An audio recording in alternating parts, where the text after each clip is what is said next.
Oi, gente, como é que vocês estão? Prontos aí para a nossa aula de história?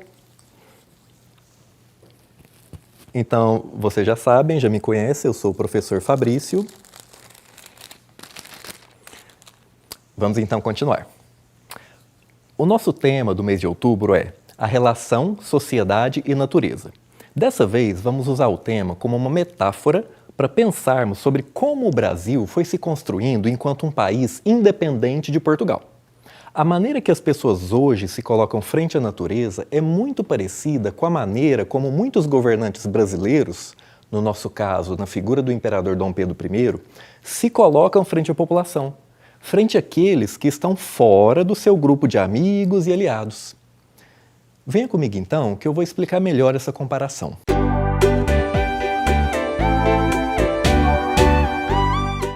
Vocês lembram daquelas pirâmides que muitas vezes usamos nas aulas de história para mostrar as relações entre as diferentes pessoas numa sociedade? Na parte de cima da pirâmide, a gente coloca as classes mais ricas e poderosas, que normalmente é um grupo com menos pessoas, né? E na parte de baixo, as mais pobres, as que têm menos influência política. E se a gente fosse desenhar uma pirâmide desse tipo para mostrar as relações que os seres humanos têm hoje com o meio ambiente? Vamos pensar sobre isso. Olhem só, gente. Vê se vocês concordam com essa pirâmide que eu desenhei para a gente pensar como que os seres humanos, as pessoas de hoje, se veem em relação à natureza. Vocês concordam que as pessoas hoje, elas não se veem como parte da natureza, mas se veem como algo superior? Que tem o direito de dominar, explorar, fazer o que quiser? Concorda com isso? Porque a gente está percebendo os impactos que a ação humana tem na natureza, no meio ambiente, não é? Em relação aos vegetais, aos animais, à água, ao solo, ao ar. Você tem um ser humano que se colocando como algo que tem o direito de fazer o que quer com a natureza. E a gente está vendo que, às vezes, isso não está dando um bom resultado, não é? Esse deslocamento lá para cima, ao invés de a gente ter uma integração com esse meio ambiente. Olha a comparação que eu quero que a gente faça. A gente vai estudar hoje o momento onde o Brasil ficou livre de Portugal e passou a ter um governo próprio. Esse primeiro governante que o Brasil teve é o conhecido Dom Pedro I, tá?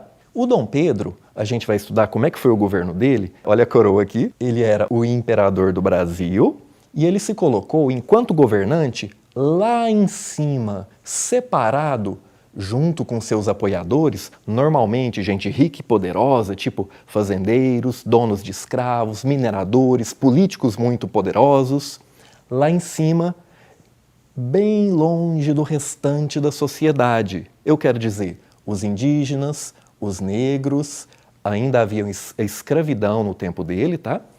A população mais pobre de forma geral. A gente vai ver que teve uma separação muito grande, não um tipo de governo que tentou se integrar com a população. Estão conseguindo entender um pouquinho essa comparação que eu estou querendo chamar em relação ao nosso tema central? Mas, antes de tudo, como que o Dom Pedro tornou-se imperador do Brasil? 2 aulas atrás, nós estudamos como que os outros países das Américas, que eram colônias da Espanha, e também o caso do Haiti, que era colônia da França, tornaram-se independentes, livres. Antes disso ainda, falamos sobre como os Estados Unidos ficaram independentes da Inglaterra. Revejam as videoaulas se precisar, tá? Agora, vamos falar do caso do Brasil, ficando livre do domínio de Portugal, deixando de ser uma colônia. E como, já livre, podendo tomar suas próprias decisões se realmente o país foi construído de uma maneira que todos tivessem uma boa relação entre si. Fazendeiros, indígenas, políticos, mineradores, pessoas brancas, pobres, escravos. O que vocês acham que aconteceu?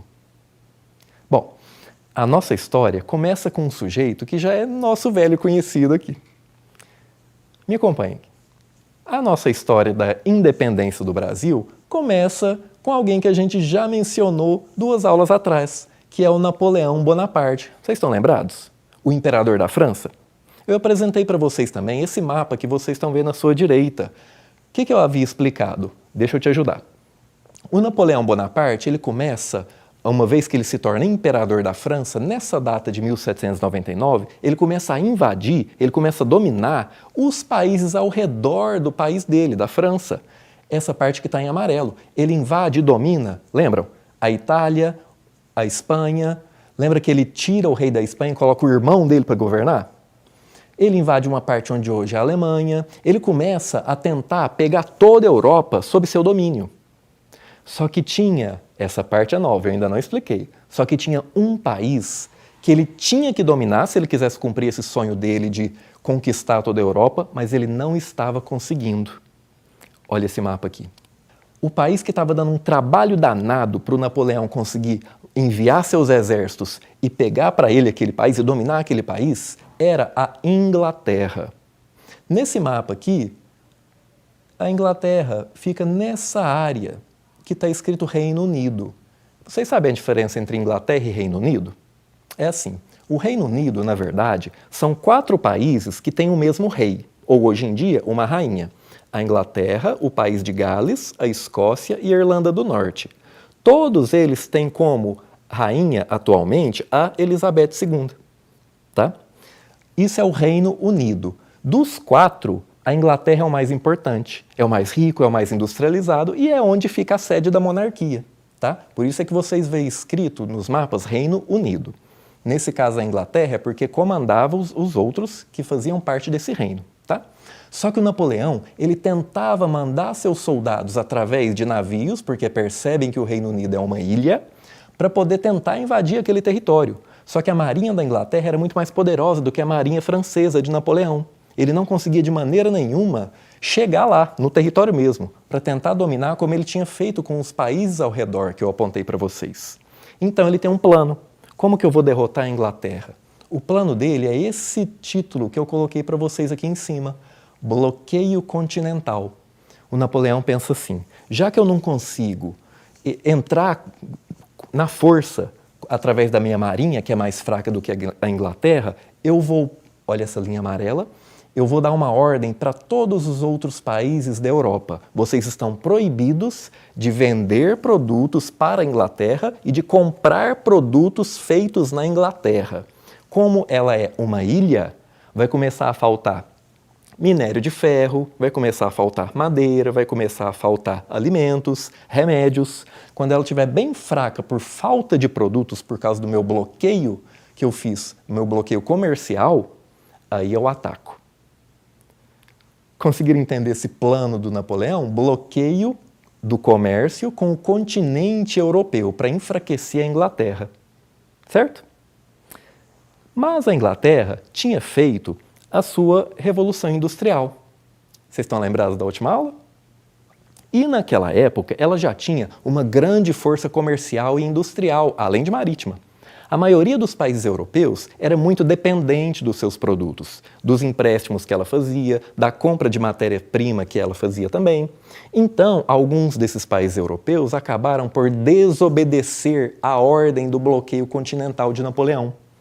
Portugal foi um desses países. E essa desobediência, de alguma maneira, acabou ajudando a independência do Brasil a ter o formato que ela teve. É uma história meio longa, que tem vários capítulos, vamos dizer assim. Para não ficar muito chato enquanto eu conto ela, eu vou colocando algumas imagens para vocês. As ilustrações que vocês vão ver é de uma série do canal Futura chamado Dom João no Brasil. Acompanhem comigo então enquanto eu explico essa parte. Primeiro, Príncipe Regente Dom João. Na época em que o Napoleão ele proíbe os países europeus de comercializar com a Inglaterra, ele faz o bloqueio continental, quem governava Portugal era esse sujeito que vocês estão vendo nessa pintura, Dom João. Ele não era rei. A mãe dele, a Dona Maria I, é que era a rainha, mas ela estava naquele momento com problemas mentais, ela tinha alucinações, ela não conseguia governar. Então o filho dela, Dom João, ele estava cuidando do país, cuidando de Portugal. É o momento onde o Napoleão ele proíbe os países europeus de comercializarem.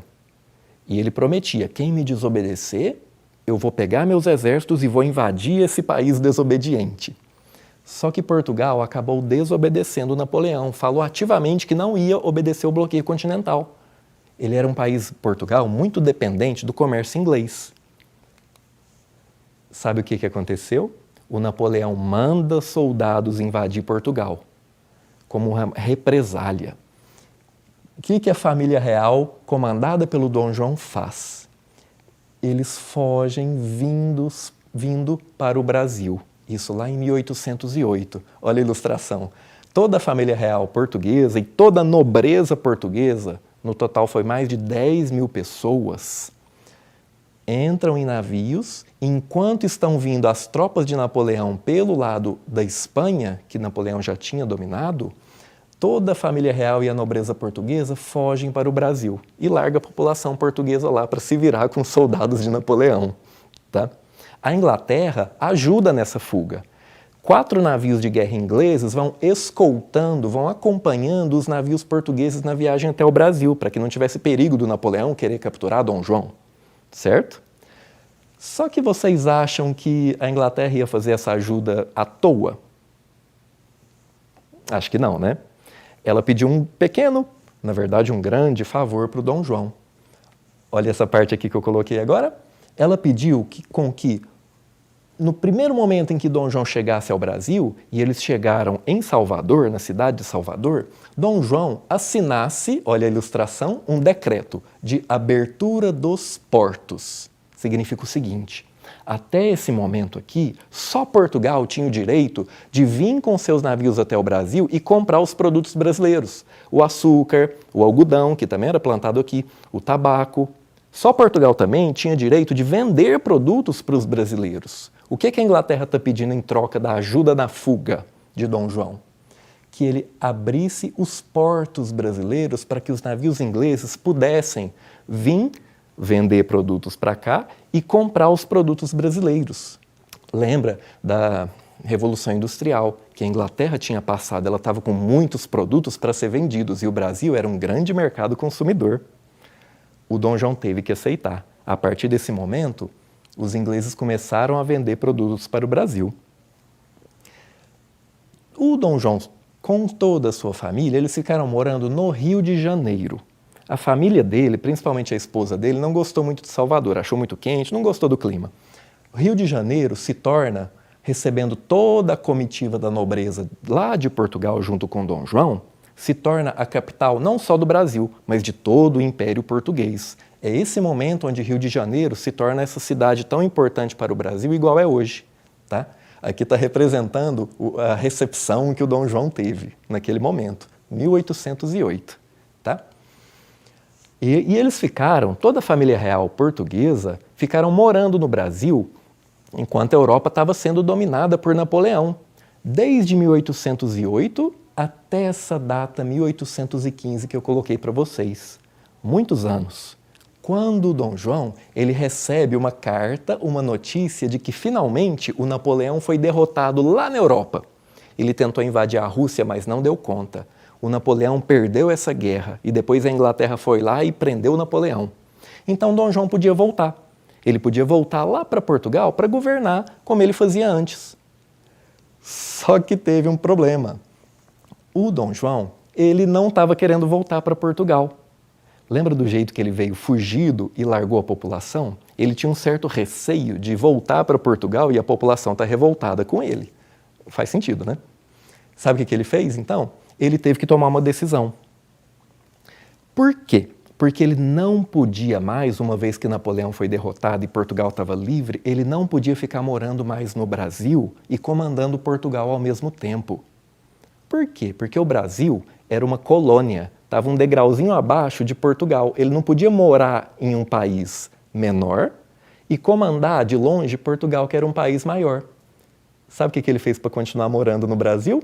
Ele falou assim, então, então eu vou elevar o Brasil ao mesmo nível de Portugal. Eu vou tornar o Brasil um reino unido, igualzinho o Reino Unido que eu expliquei para vocês lá da Inglaterra. Inglaterra, País de Gales, Escócia, Irlanda do Norte. O Brasil passou a ser um Reino Unido a Portugal e Algarves. Algarves é a região sul de Portugal. Tá? É uma jogada política que ele fez, que o Dom João fez, para continuar morando no Brasil. É um momento onde o Brasil deixa de ser colônia mesmo. Ainda era unido a Portugal, tinha que obedecer o rei de Portugal. mas não era mais um degrauzinho abaixo, certo? Deu para entender essa parte?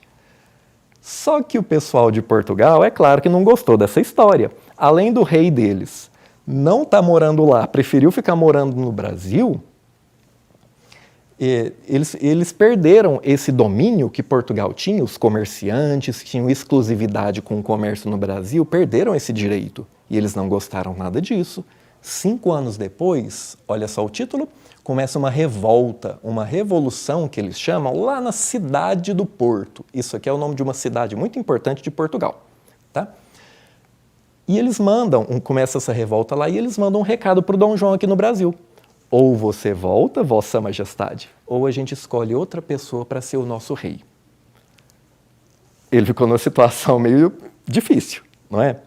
Sabe o que ele decidiu? Olha a cara de preocupação nessa ilustração aqui. Ele decide retornar, ele não quer perder Portugal, tá? Em 1821, Dom João retorna com a sua família lá para Portugal. Mas ele resolve, olha a nossa última ilustração, ele resolve deixar o filho dele mais velho, que é o nosso Dom Pedro, aqui no Brasil. Ele vai embora para governar Portugal a partir lá do centro da metrópole e ele deixa o filho dele, Dom Pedro, para cuidar, para governar o Brasil em nome dele, como um príncipe regente. Acompanhou até aqui? Legal. Bom, o Dom Pedro, ele torna-se, então, o príncipe regente e governador do Brasil. O que, na verdade, não satisfazia a nobreza e comerciantes lá de Portugal, o Dom Pedro ficar aqui, por 2 motivos. O Dom Pedro, com ele aqui, eles não poderiam anular a abertura dos portos para Portugal ter de novo a exclusividade de vender e comprar produtos para o Brasil.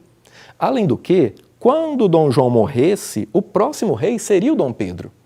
E ele tinha que estar lá para ser coroado. Então aqueles portugueses lá começaram a enviar cartas e mensageiros para pressionar o Dom Pedro a retornar também para a Europa. Depois de quase 2 anos de espera, eles decidiram mandar soldados para buscar lá força, em 1822. Quando Dom Pedro recebeu essa notícia, ele estava voltando de uma viagem a São Paulo. É quando se dá o famoso momento do 7 de setembro, em que ele, para não ter que voltar para Portugal, onde ele seria apenas um príncipe e não mais um governante máximo de um país, como ele era aqui na prática, o Dom Pedro decide declarar a independência do Brasil. Vamos ver uma cena de um vídeo que retrata mais ou menos como foi aquele evento.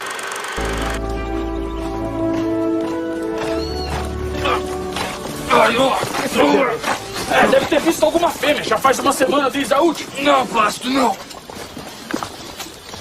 A leitoa?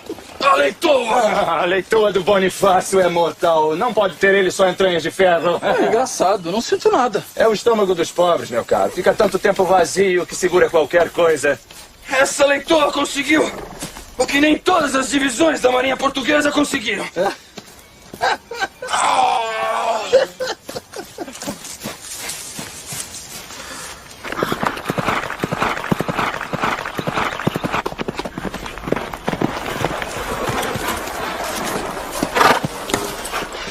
Enfim que vos encontro.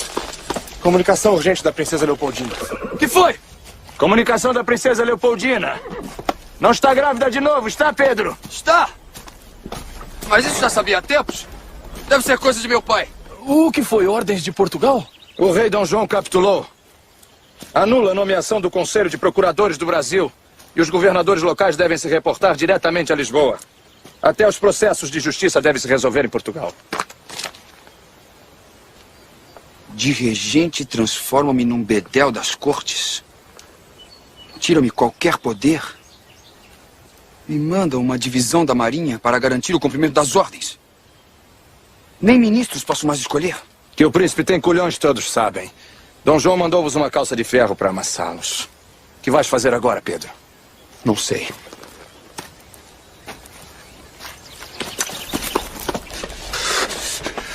Ou melhor, já sei há algum tempo. Soldados! Laços fora! Os do uniforme! Com as armas portuguesas! Chega! O Brasil não se curva mais àqueles filhos da mãe. Independência! independência! Ou morte! Está declarada a independência do Brasil! Declaraste a independência. É. A independência. Não é isso que todos os brasileiros querem? Nunca dizer amém às cortes de Lisboa? Mas isso se faz assim? Isso se fez assim, Plácido. E nada me faz voltar atrás. Nenhuma armada portuguesa é disposta a pendurar-te na ponta de um canhão e levá-lo a Lisboa. Não és tu que vive a chamar-me de teimoso? Que tua teimosia tem o tamanho de tua loucura, menino.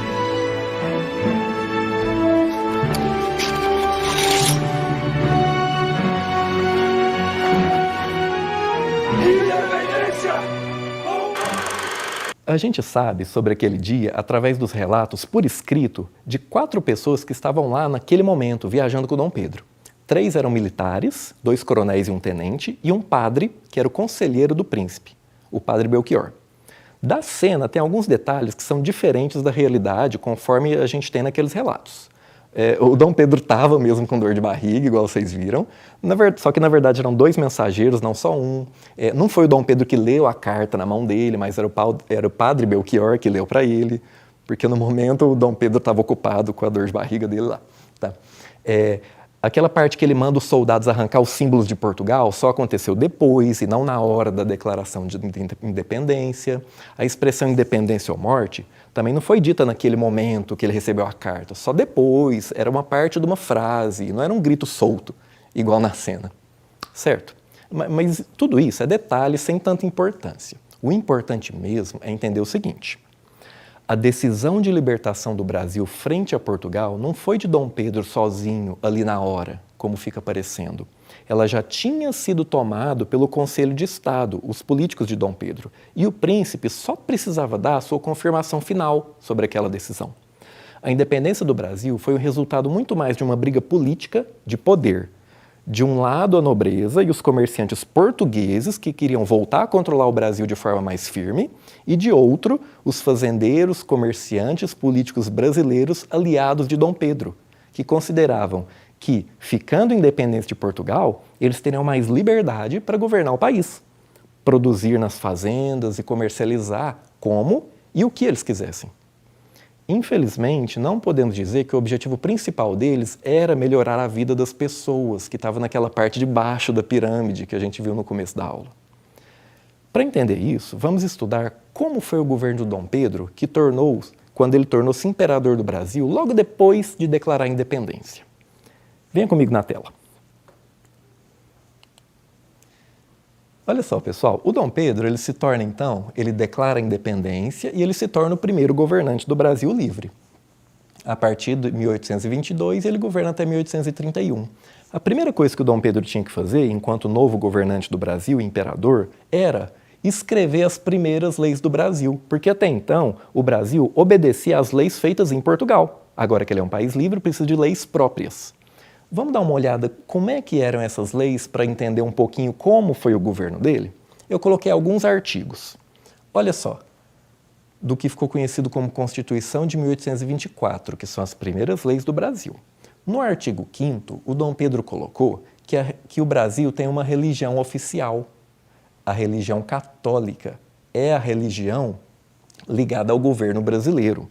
Hoje em dia vocês sabem que o governo não pode ter uma religião oficial. Naquela época, sim. Por quê? O Dom Pedro queria garantir o apoio da Igreja Católica, que era muito poderosa até aquele momento.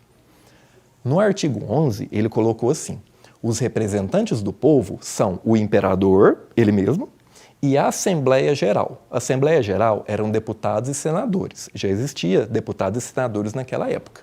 Só que para você escolher um deputado e um senador, não é igual hoje, que toda a população pode votar. Naquela época, olha aqui escrito, as eleições são censitárias. Essa palavrinha significa que é por renda. Você tem que ter dinheiro, você tinha que ter 100 mil réis para ter direito a votar. No total, a gente sabe quantas pessoas podiam votar no Brasil naquela época?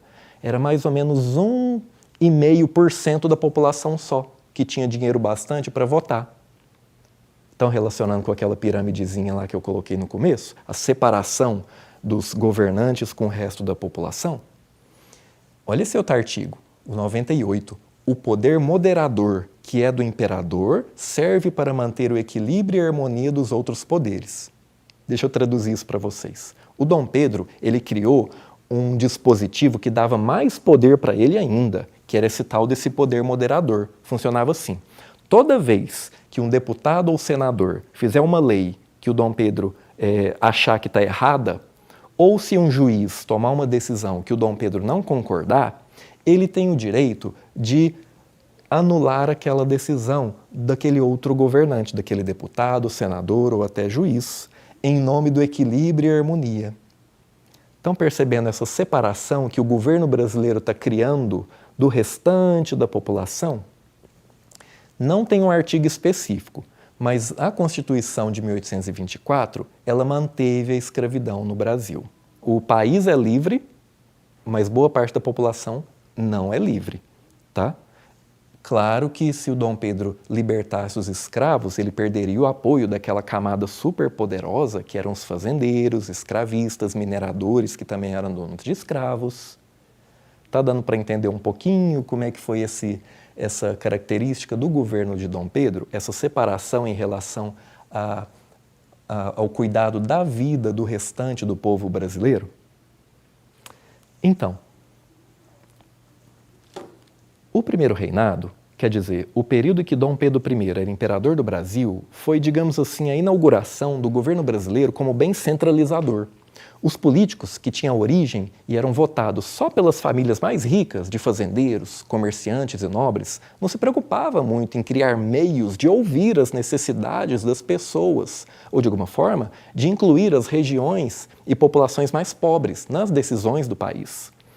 Uma das preocupações do Dom Pedro naquela época era com o que aconteceu com as colônias da Espanha depois das suas guerras de independência. Lembra que elas se separaram em vários pequenos países? Bolívia, Paraguai, Colômbia, Chile, Peru? Não foi? Já o Brasil ficou sendo um só.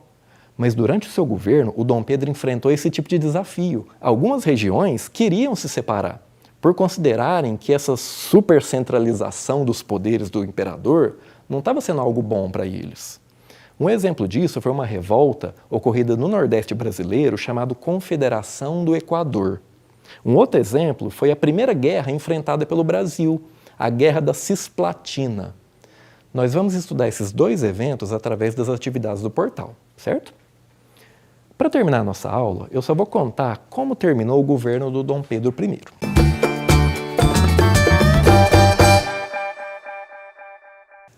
Deu para perceber que o Dom Pedro I teve um governo muito difícil, não é? O Brasil, ele se endividava cada vez mais, gastando dinheiro com conflitos como a Confederação do Equador e a Guerra da Cisplatina, que a gente vai estudar. Os próprios fazendeiros brasileiros começaram a enfrentar dificuldades econômicas. O preço da comida, das roupas, das coisas de casa, das ferramentas de trabalho começou a subir demais. É o que a gente chama de inflação, né? Para tentar compensar, o Dom Pedro mandou fabricar mais dinheiro, o que só piora as coisas, porque fica um dinheiro sem valor. Ao mesmo tempo, ele ainda era o herdeiro do trono de Portugal, estão lembrados? Ele era o filho mais velho do Dom João. Então, o pessoal de lá, de Portugal, ainda queria que ele voltasse. Sabe qual foi a decisão do Dom Pedro? Ele abriu mão do trono português para que a sua filha, Dona Maria da Glória, se tornasse a rainha de Portugal. Só que ela ainda era criança, ela tinha só 7 anos. Então ele escolheu o irmão dele, Dom Miguel, tio da menina, para cuidar de Portugal, até que ela crescesse. Sabe o que aconteceu? O Dom Miguel se coroou rei. Ele roubou o trono da sobrinha. Entenderam a confusão que o imperador aqui do Brasil estava tendo que enfrentar? Tanto dentro quanto fora do Brasil. O primeiro reinado termina em 1831, com Dom Pedro I voltando lá para Portugal. Lá ele fez uma guerra contra o próprio irmão para reaver o trono da filha. Ele desistiu de ser imperador do Brasil, deixando para governar o seu filho, que seria coroado depois como Dom Pedro II. Se eu for indicar para vocês bem claramente qual que é o ponto mais importante que eu gostaria que vocês entendessem dessa aula, eu pediria para vocês lembrarem das 2 pirâmides do começo. Quando a gente não reconhece que faz parte de um todo maior, mas acha que é superior a ele, tem o direito de mandar e dominar o restante, as coisas ficam muito mais complicadas e destrutivas, não é? Conseguiram compreender bem a aula de hoje? Mais uma vez, façam sempre as atividades do portal e da sua escola. Até mais. Tchau.